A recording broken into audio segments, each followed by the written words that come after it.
Unending ফাঁদে পড়েছে তারেক জিয়ার শাসন।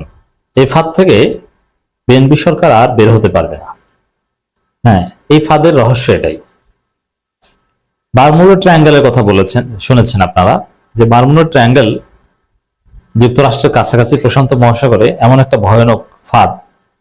ওই জায়গায় যদি কোনো জাহাজ পড়ে আর বের হতে পারে না, ওখানে ডুবে যায় এবং ওই জাহাজ আর কোনোদিন খুঁজে পাওয়া যায় না, ধ্বংসাবশেষও খুঁজে পাওয়া যায় না। এমনকি বারমুডা ট্রায়াঙ্গেলের উপর থেকে যদি কোনো বিমান যায়, সেই বিমানও একদম নিখোঁজ হয়ে যায়, কোনো দিন আর সেটা ফিরে পাওয়া যায় না। কেউ কেউ বলেন যে বারমুডা ট্রায়াঙ্গেল ওখানে ইবলিসের যে সিংহাসন, ওইখানে, অতএব ইবলিসের পাওয়ারে একদম নাই হয়ে যায়। আবার কেউ কেউ এটাকে ন্যাচারাল বলেন, এবং এখন অনেকে বলেন যে বারমুডা ট্রায়াঙ্গেলের রহস্য উদ্ঘাটন করা গেছে। কিন্তু তারপরও বারমুডা ট্রায়াঙ্গেলের ধারে কাছেও কোনো জাহাজ এবং কোনো বিমান যায় না। এবং অতীতে বারমুডা ট্রায়াঙ্গেলে যেসব জাহাজ কিংবা বিমান হারিয়ে গেছে, তার কোনো কুল কিনারা এখনো পাওয়া যায়নি। ওটা একটা আনএন্ডিং ফাঁদ।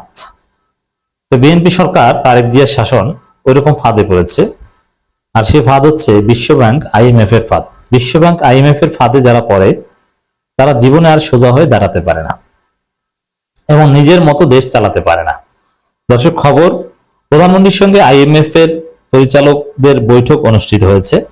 সেখানে আমরা দেখতে পাচ্ছি যে তারেক রহমান কিছুটা কাচুমুচু করে বসে আছেন, আর বিশ্বব্যাংকের পরিচালক পায়ের উপর পা নিয়ে ডমিনেটিং স্টাইলে বসে আছেন। এবং বৈঠক শেষে আমাদের অর্থমন্ত্রী, তিনিও কাচুমুচু করে সামনে হাত দিয়ে বসে আছেন। অর্থমন্ত্রীর যে বক্তব্য বৈঠক শেষে, সেটাও হতাশাজনক, যে আইএমএফ ডমিনেট করছে। বাস্তবতা হচ্ছে যে বাংলাদেশের রিজার্ভ নাই, এবং বিএনপি সরকার যে দুর্নীতি, যে অপকর্ম শুরু করেছে, তাতে এক পর্যায়ে প্রবাসীরা রেমিটেন্স পাঠানো বন্ধ করে দিতে পারে। কারণ জুলাই সনদ বা এগুলো নিয়ে নাটক করলে রেমিটেন্স পাঠাবে না। এবং পৃথিবী এক কঠিন বাস্তবতার মধ্যে পড়েছে। এখানে অনিবার্যভাবে এর একটা প্রভাব বাংলাদেশের উপর পড়বে। এতে এখন পর্যন্ত বিএনপি সরকার ক্ষমতায় এসে এক জায়গার টাকা আর এক জায়গায় নিয়ে প্রচুর টাকা অপচয় করেছে। বিশেষ করে ফ্যামিলি কার্ডে প্রচুর টাকা অপচয় করেছে। এমনকি জরুরি প্রয়োজনে রাষ্ট্রের ত্রাণ তহবিলে যে টাকা ছিল, এগুলো দিয়ে বিএনপি ছাত্রদলকে ঈদ সালামি দিয়েছে তারেক রহমান। তছনছ করে ফেলেছে রাষ্ট্রীয় অর্থ। কিন্তু এক পয়সা ইনকাম জেনারেটিং কোনো কাজ বিএনপি সরকার করতে পারেনি। রিজার্ভের টাকা, জমার টাকা ভেঙে খাওয়ার মতো অপ্রয়োজনীয় নন প্রোডাক্টিভ কাজ অনেক করে। যেমন এই যে ফ্যামিলি কার্ড, এটা 100% নন প্রোডাক্টিভ কাজ। ফ্যামিলি কার্ডে আপনি যদি 35,000 কোটি টাকা খরচ করেন বছরে, আপনি 4 আনা লাভ পাবেন না, পুরোটাই লস। 35,000 কোটি টাকা খরচ করে পদ্মা সেতু বানালে তো টোল পাওয়া যাবে, কোটি কোটি টাকা টোল পাওয়া যায়, 1000 কোটি টাকা, এবং এক পর্যায়ে 35,000 কোটি টাকা থেকে আরো 35,000 কোটি টাকা লাভ হবে, টাকা সব উঠে যাবে। এমনকি লোন নিয়ে পদ্মা সেতু বানালে ওই লোনের টাকা, টোলের টাকা দিয়ে শোধ করা যায়।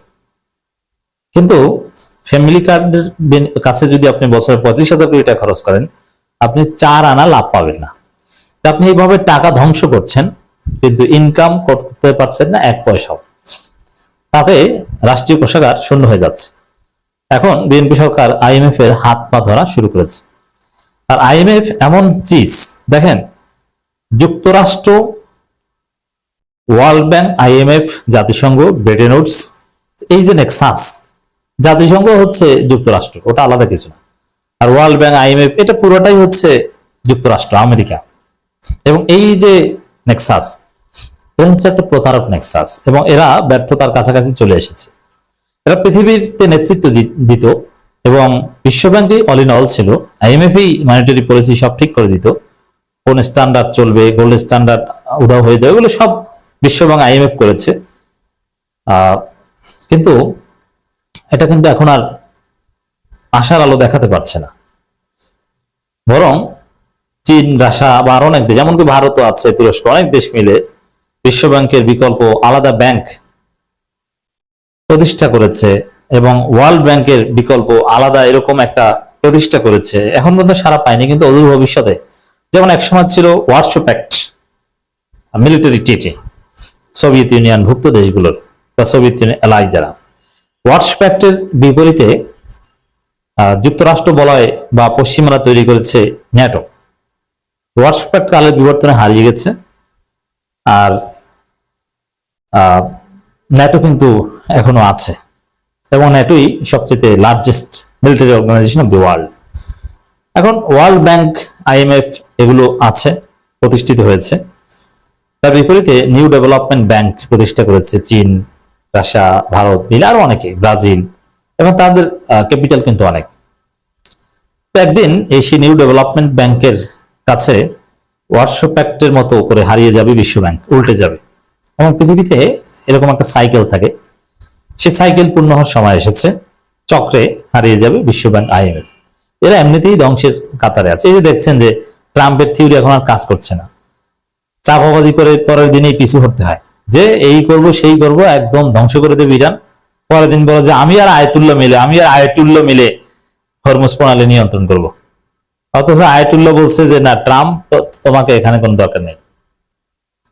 বুঝতে পারছেন? তো সেই জায়গায় আইএমএফ এর পরিচালক এভাবে তারেক রহমানের সামনে পায়ের উপর পা তুলে ডমিনেট করছেন, এটা বাংলাদেশের জন্য এক নজিরবিহীন ফাঁদ। এই ফাঁদ থেকে বের হতে পারবে না। রাষ্ট্রীয় কোষাগার শূন্য করে ফেলেছে, ফ্যামিলি কার্ডটার হাবিজাবি কাজে টাকা ব্যয় করে। এখন আইএমএফ এর কাছে লোন চায়, লোন রিনিউ করা বা ডিসবার্স করা বা নতুন লোন দেয়া, এগুলোর জন্য প্রধানমন্ত্রী নিজেই মিটিং করছেন। মিটিং এ আইএমএফ আছে খুব ভাবে। এই ভাবের অর্থ কি? ভাবের অর্থ হচ্ছে যে আমরা লোন দিব, আর আপনাদের অবগতির জন্য জানাচ্ছি, আমাদের দর্শক যারা জানেন না, যে আইএমএফ লোন দেয় অনেক শর্তে।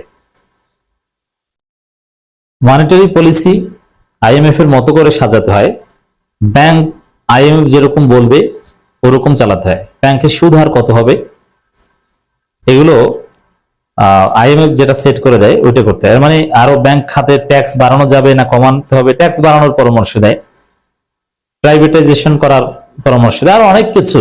মানে পুরো আর্থিক খাত, ব্যাংকিং সেক্টর, মনিটারি সেক্টর থেকে শুরু করে পুরো আর্থিক খাত, ওই আইএমএফ, ওয়ার্ল্ড ব্যাংক, আমেরিকার কথায় যেরকম সংস্কার করতে বলে, ট্যাক্স বাড়ানো থেকে শুরু করে নানান কিছুতে, ভ্যাট বাড়ানো, ডিউটি বাড়ানো, এক্সাইজ ডিউটি, আবগারি শুল্ক ইত্যাদি ইত্যাদি নানান ক্ষেত্রে ওইভাবে সংস্কার করতে হয়। সংস্কারের গ্যারান্টি দিলে বা সংস্কার করার পরে তারা টাকা দেয়। আইএমএফ, ওয়ার্ল্ড ব্যাংক এরকম শর্ত ছাড়া টাকা দেয় না। এই জন্য এটা একটা ফাঁদ। তাদের কাছে যারা ঋণ চায়, নেয়, এগুলো করতে হয়। আর এগুলো করাটা হচ্ছে, আর এগুলো একবার যারা করে তারা ওই আমেরিকার দালালি আর ছাড়তে পারে না, নইলে ধ্বংস হয়ে যায়। আর এখন সমস্যা হচ্ছে তাদের কাছে বেশি টাকাও নেই, অল্প কিছু দিতে পারে, কিন্তু আপনার অর্থনীতি তাদের উপর নির্ভরশীল করে সাজিয়ে নেবে। তা আপনি বেকায়দায় পড়বেন, আপনি চীনের কাছে যেতেও পারবেন না। এখন অবস্থা হচ্ছে এমন যে আমেরিকা, আইএমএফ, ওয়ার্ল্ড ব্যাংকের কথা অনুযায়ী আপনার আর্থিক ব্যবস্থাপনা সাজাতে হবে বিএনপি সরকারের। দিন শেষে ওরা যা টাকা দিবে তাতে আপনার পানি গরম হবে না। আবার আপনি চাইলেও ইউয়ানে বাণিজ্য করবেন বা রাশিয়ার কাছ থেকে কিনবেন, তাও পারবেন না। ট্যাক্স কমাবেন, তাও পারবেন না। মানে ফাডাবাসের মধ্যে পড়ছে তারেক রহমান। এবার বুঝবেন মজা কাকে বলে।